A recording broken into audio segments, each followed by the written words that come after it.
We've all had them. Dreams so vivid and terrifying they jolt us awake. A racing heart, a cold sweat, that feeling that something was in the room with you. We call it a nightmare. And you might think the word comes from the image of a wild horse, a restless mare thundering through your sleep. But it actually has nothing to do with horses, because long before a nightmare meant a bad dream, it meant something was in the room with you.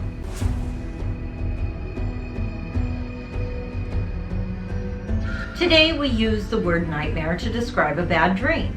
Something unsettling, maybe frightening, nothing more. But when the word first appeared in English, it didn't mean a dream at all. It described the thing people believed was causing it. Something outside of you and something real. So what exactly was the mare? In Old English, it was called mara.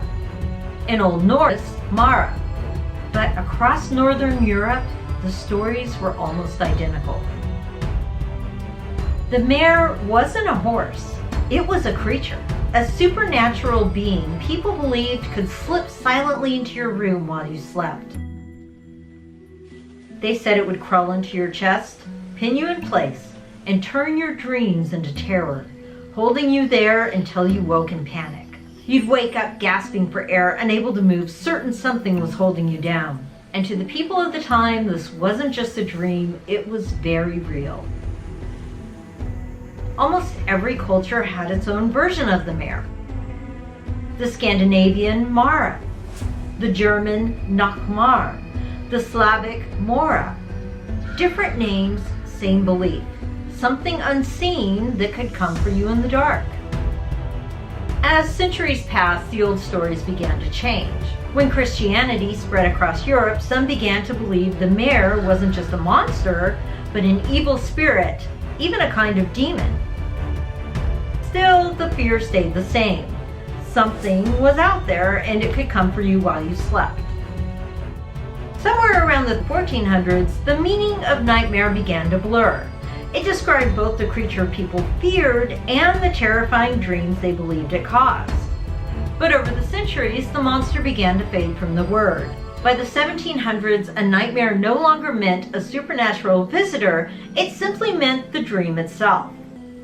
The being was gone from the dictionary, but not from the stories people told in the dark. Even though the creature faded from the word, traces of it still linger in our culture. You can see it in Henry Fuseli's famous 1781 painting, The Nightmare. A woman is sleeping draped across a bed. There's a strange figure perched on her chest, and a shadowy horse is lurking in the background. The image captures three meanings at once.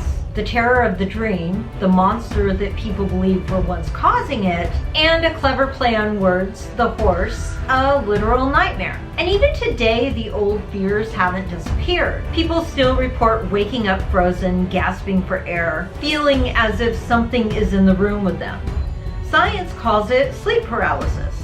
But the experience described is almost identical to what our ancestors described when they feared the mare. We've explained the science, but the fear feels just as real. So maybe our monsters never left. We just gave them new names.